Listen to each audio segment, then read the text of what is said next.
Bonjour, David Guetta. Bonjour, comment ça va? Yeah, not too bad, thanks. How are you, sir? I'm great. Now, there are some people out there, just a few people, who may not be aware of your rise to superstardom, how you become the world's favourite DJ and one of the most sought-after producers on planet Earth. So I'm going to throw some random ages at you, and I want you to tell us all what you were doing at that point in your life, okay? So let's start with 12. What were you doing when you were 12?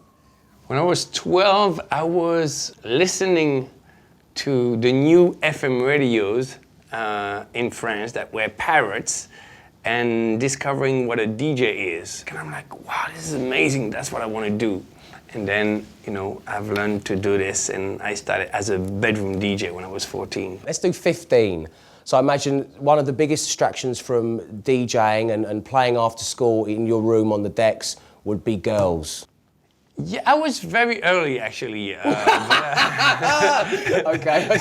I don't need to know that. So it was all about the same moment, I don't know. Okay, let's go to 30. Let's jump to 30. You're producing, you're making your own tracks at this point. You're traveling the world a little more.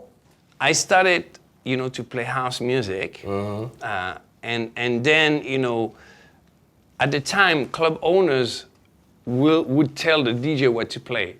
And no one wanted us to play house music at this time, Okay. So I became a promoter, because the only way I could play the music I wanted to play was to organize my own parties, even raves. I was organizing raves and proper raves. Yeah. Like ravey raves. Like illegals. Like I would go in a tunnel in construction and go there during the night and put the sound system in the dark. There was like an appointment.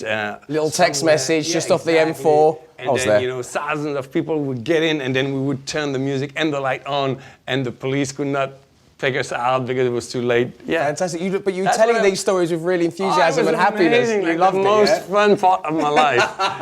but it became more accepted, to play this music. Yeah. And I started to be a successful DJ, and I started to come to the UK and play for no money at all. Like my second gig was absolutely empty. Imagine the second time I play in the UK, it's such a big deal for me. I've prepared myself for hours, thinking about what mixes I'm gonna do and all of this. And my agent could not be here, and my manager either, for some reason. So I'm there on my own, and the club is empty. So it's just you in there and a bouncer. So I'm calling my manager saying, this is terrible. The club is empty. So she says, listen, it can happen, just play for the people out there. I'm like, no, the club is literally empty.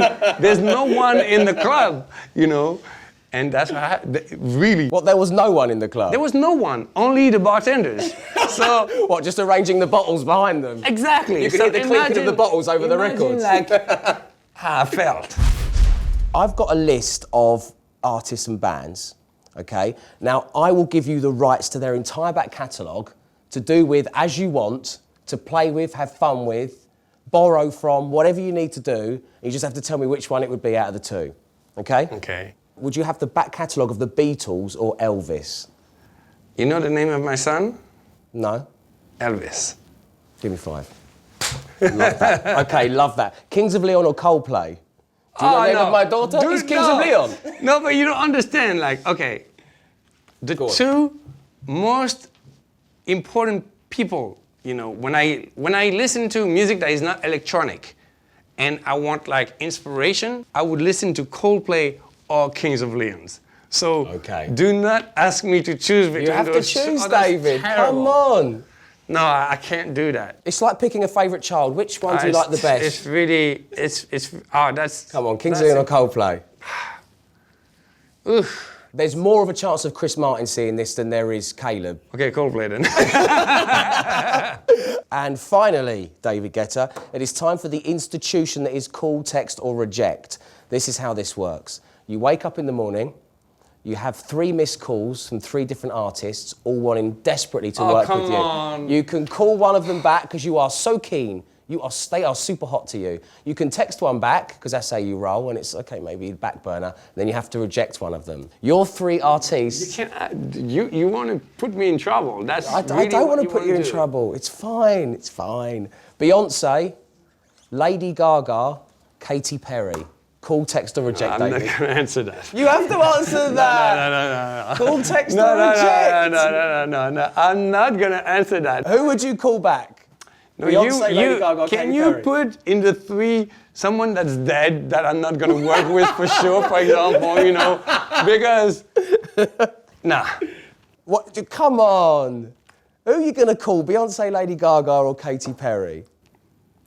Okay, I would call Beyonce, but I don't want to say. I don't want to say. Okay, you're calling Beyonce. That's fine. That's one down. Here Okay, that's it. I'm not gonna say you're more. texting. I'm not gonna reject You're texting. anyone. I'm not gonna reject anyone. You got one text message left. Okay, now I imagine times are tough for you financially. You've run out of credit on your mobile, right? So you want to text both of them. You want to text both of them. I want to make that perfectly clear. David Guetta wants to text both Lady Gaga and Katy Perry, but you only have enough money left for one text. No, I'll do one text with 2 names. I can see I'm not going to win this one. David, listen, thank you so much. It's been such a pleasure talking about your career and your deserved success. If I could get you to sign the desk before you leave.